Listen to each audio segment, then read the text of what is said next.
Kanalımdan ve mutfağımdan herkese tekrardan merhabalar. Lahana haşlama, sarma derdi olmadan çok kısa sürede sizlere mor lahana dolması nasıl yapılır onun tarifini vermek istiyorum. Tarifimize hiç bekletmeden hemen başlayalım. Bir adet büyük boy yıkanmış lahanam var. Mor lahananın kök kısımlarını keskin bir bıçak yardımıyla keserek çıkartıyorum.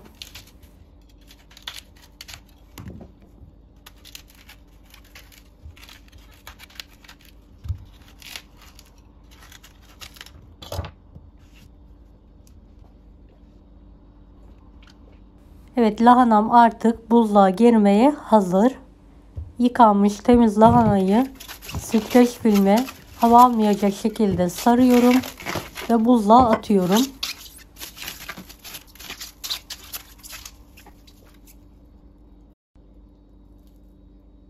İç harcı için 500 gram orta yağlı kıymam var. Üzerine 2 adet yemeklik doğranmış kuru soğanımı ekliyorum. 1,5 su bardağı yıkanmış suda beklemiş pirincim var. Yarım su bardağı bulgurla birlikte kıymanın üzerine ekliyorum. Bir tutam doğranmış maydanoz ve dereotum var. Buzluktan çıkardım. Üzerine ekliyorum. Dilerseniz taze olarak da kullanabilirsiniz. 3 yemek kaşığı domates suyu.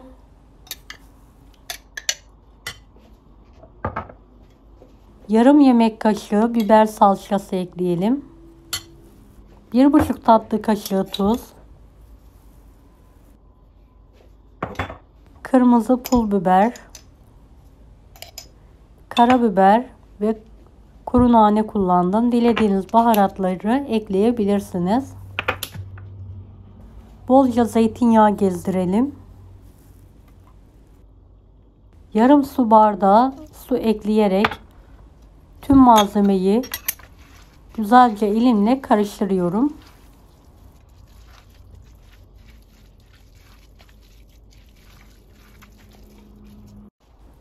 Evet, iç harcımız artık hazır. Gördüğünüz gibi bol kıymalı. Evet, lahanamı da buzluktan 1 saat öncesinde çıkardım. Hemen streç folyosundan çıkartarak yapraklarını ayırıyorum.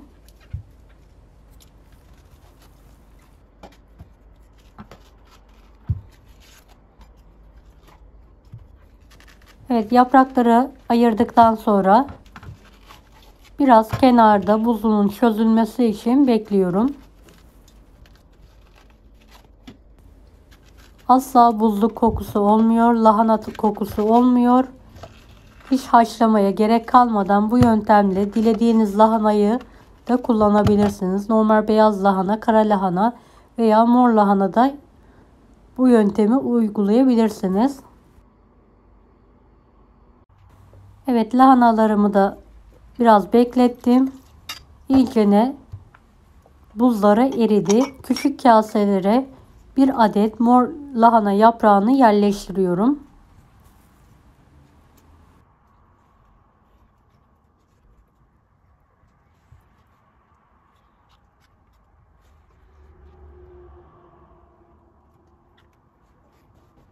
Tam orta kısmına birer yemek kaşığı dolusu iç harçtan koyuyorum.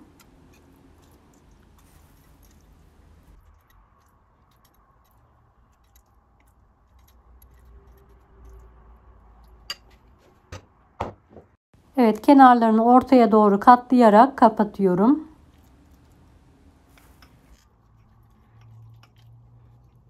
Evet, bu dolmayı vakti olmayan çalışan hanımlar kısa sürede hazırlayarak tüketebilirler. Gerçekten çok pratik oluyor.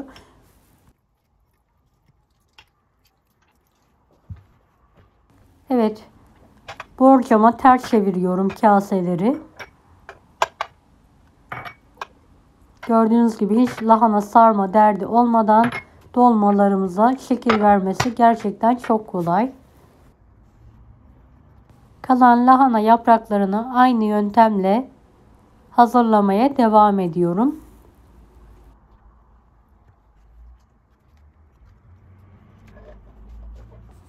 Videomu bu kısma kadar izlediyseniz yorum kısmına herhangi bir emoji bırakırsanız bana destek olmak için sevinirim.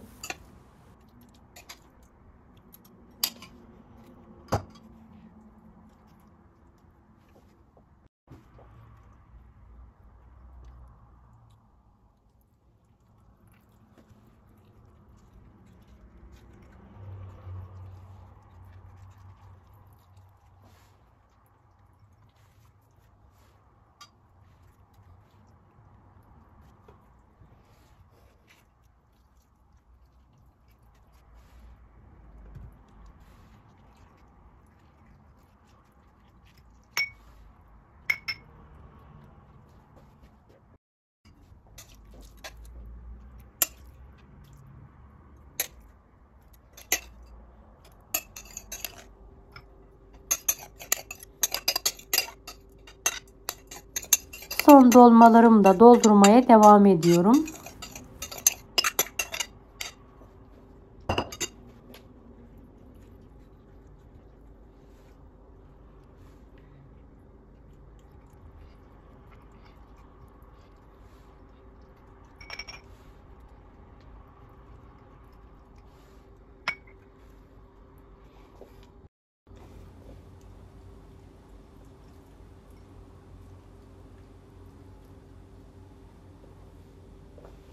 Evet, son dolmamı da tepsiye alarak sosunu hazırlamaya başlayabiliriz artık.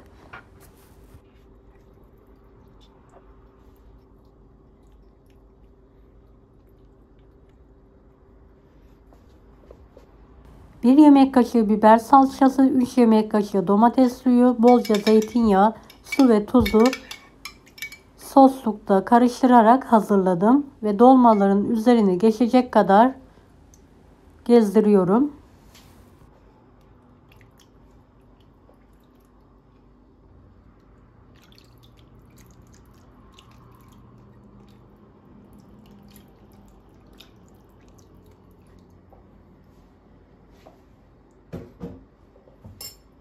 Evet, üzerlerine küçük parça tereyağı keserek her birinin üzerine yerleştiriyorum.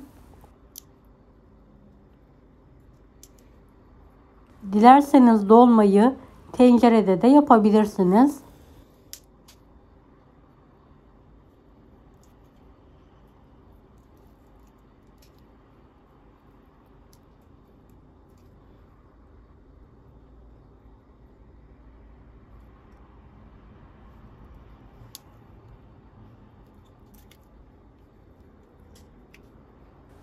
Evet, borcamın üzerine yıkanmış fırın kağıdını seriyorum.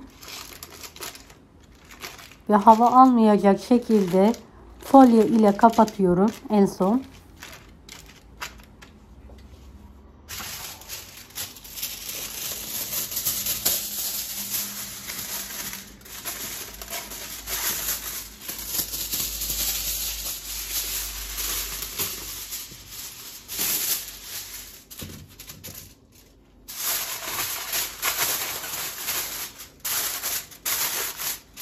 Evet, artık fırına girmeye hazır.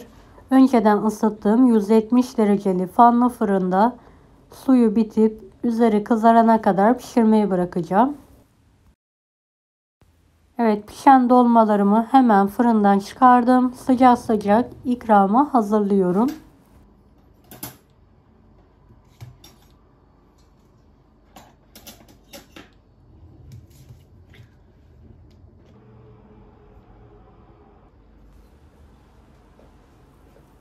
Deneyecek olanlara şimdiden kolaylıklar dilerim.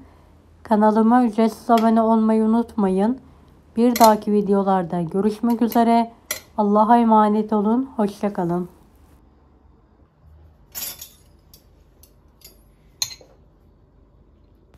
Daha farklı tarifler için bunları da izlemeyi unutmayınız.